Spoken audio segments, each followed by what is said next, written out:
ኤርትራ ኢትዮጵያ ያቀረበችባትን ክስ ትርጉም የለሽ በማለት በዚህ ውዝግብ ውስጥም ለመግባት ፍላጎት እንደሌላት በማስታወቂያ ሚኒስትሯ በኩል ባወጣችው አጭር መግለጫ አስታውቃለች። ሰላም ጤና ይስጥልኝ ውድ አድማጭ ተከታታዮቼ እንደምን ሰነበታችሁ? አክብሮታዊ ሰላምታዬ በያላችሁበት ይድረሳችሁ እያልኩኝ ይህንን ቻናል ሰብስክራይብ በማድረግ አጫጭር መረጃዎች እንዲደርሳችሁ ቤተሰብ በመሆን እንድታበረታቱኝ ከልብ ጠይቃለሁ። ቀጥታ ወደ መረጃው። የኢትዮጵያ የውጭ ጉዳይ ሚኒስትር ኤርትራ ወደ ኢትዮጵያ ግዛት በመግባት የተወሰኑ አካባቢዎችን ተቆጣጥራለች እንዲሁም ታጣቂዎችን ትደግፋለች ሲል ቅዳሜ ዕለት በጻፈው ደብዳቤና ክስ እና የድርድር ጥያቄ አቅርቦ እንደነበር ይታወቃል። ኤርትራም ለዚህ ክስ በሰጠችው ምላሽም ትርጉም የለሽ ውዝግብ ውስጥ ነዳጅ ለመጨመርና ሁኔታውን ለማቀጣጠል ተነሳሽነቱም ሆነ ፍላጎቱ እንደሌለው በመግለጽ ክሱን አጣጥለዋል። የወደፊት አጀንዳዎችን ለማስፈጸም የቀረበ የውሸት ውንጀላዎች በሚል ርዕስ ባወጣው በዚህ የኤርትራ መግለጫ የኢትዮጵያ መንግስት ክሶችን ሐሰትና የፈጠራ ናቸው ሲል ውድቅ አድርጓል። የኢትዮጵያ የውጭ ጉዳይ ሚኒስትር ጥር 30 2018 ዓ.ም ለኤርትራው የውጭ ጉዳይ ሚኒስትር በጻፈው ደብዳቤ ላይ የኤርትራ ሰራዊት ተቆጣጥሯቸዋል ካላቸው ሉዓላዊ ግዛቶች እንዲወጣና ለድርድር ዝግጁ እንዲሆን ጠይቆ ነበር። ዶክተር ጌዲዮን ጢሞቴዎስ የኤርትራ ወታደሮች በኢትዮጵያ ሰሜን ምስራቅ ድንበር ከዚህ ቀደም ከተቆጣጠሩት አካባቢ የበለጠ ዘልቀው እንደገቡ በደብዳቤያቸው የገለጹ ሲሆን በድንበር አካባቢዎች የነበሩ የባለፉት ጥቂት ቀናት እንቅስቃሴዎችም የኤርትራ መንግስት በሁለት ሀገራት መካከል የበረታውን ውጥረት የበለጠ የሚያባብስ መንገድን እንደመረጠ እንደሚጠቁም ሚኒስትሩ ገልጸው ነበር።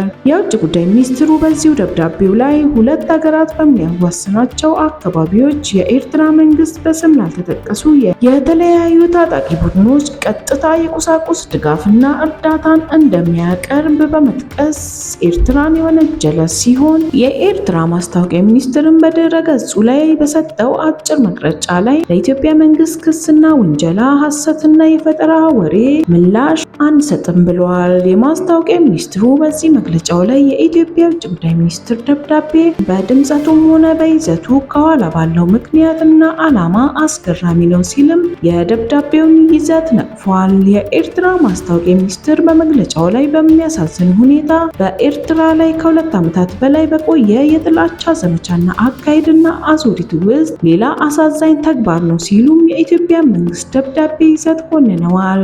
የኤርትራ መንግስት በዚህ መግለጫ ላይ ከዚህ ቀደም ያለውን በማስታወስ የኤርትራ መንግስት ትርጉም የለሽ ውዝግብ ውስጥ ነዳጅ ለመጨመርና ሁኔታውን ለማቀጣጠል ተነሳሽነቱም ሆነ ፍላጎቱ የለውም ሲል የገለጸ ሲሆን የኢትዮጵያ የውጭ ጉዳይ ሚኒስትርም ጥር 30 2018 ዓ.ም ለኤርትራ አቻቸው በጻፉት ደብዳቤ ላይ ኤርትራ የኢትዮጵያን ሉዓላዊ ድንበር በመጣስ በሰሜን ምስራቅ አቅጣጫ የሚገኙ አካባቢዎችን ተቆጣጥረው እንደሚገኙ የገለጹ ሲሆን ደብዳቤውም የኢትዮጵያ መንግስት በተደጋጋሚ የኤርትራ ጦር ከግዛት ለቆ እንዲወጣ መጠየቁን አስታውሶ ይህ ጥያቄ ተቀባይነት የሚያገኝ ከሆነ የባህር አገልግሎት ጉዳዮችና በአሰብ ወደብ በኩል የባህር መዳረሻ ጉዳዮችን ጨምሮ ሁሉንም የጋራ ጥቅም ጉዳዮችን ለመፍታት በቅን ልቦና በድርድር ለመሳተፍ ፈቃደኛ መሆኑን አስታውቋል።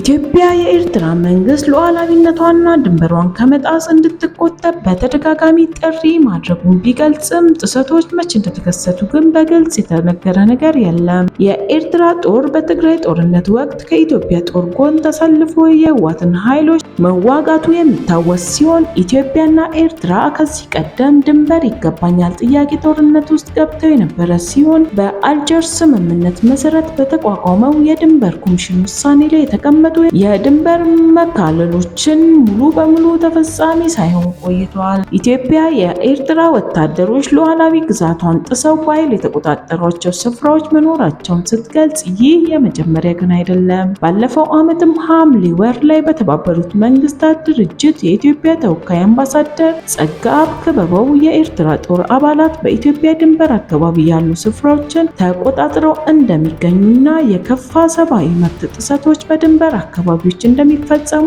ሪፖርቶች መውጣታቸው ቀጥለዋል ሲሉ ተናግረው ነበር። በመስከረም ወር መገባደጃ ላይም የኢትዮጵያ የውጭ ጉዳይ ሚኒስትር ለተባበሩት መንግስታት ድርጅት ዋና ጸሐፊ አንቶኒዮ ጉተሬስ በጻፉት ደብዳቤም የኤርትራ መንግስትና ህዝባዊ ወያኔ ሓርነት ትግራይ በሚል ጥምረት ኢትዮጵያ ላይ ጦርነት ለመክፈት እየሰሩ ነው ሲልም መክሰሱ የሚታወስ ነው። የኢትዮጵያ መንግስት በተደጋጋሚ ለሚያቀርበው ክስና ውንጀላ የኤርትራ መንግስት ውድቅ ሲያደርግ ቆይቷል። ኢትዮጵያ የኤርትራ መንግስት ከህወሓትና ከፋኖ ጋር እየሰራ ነው ስትልም መወንጀሏ ይታወሳል። ሀገራችንን ሰላም ያርግልን። ሰናይ ጊዜ እንዲሆን መልካም ምኞቴ ነው። ሰናይ ቀን ይሁንላችሁ።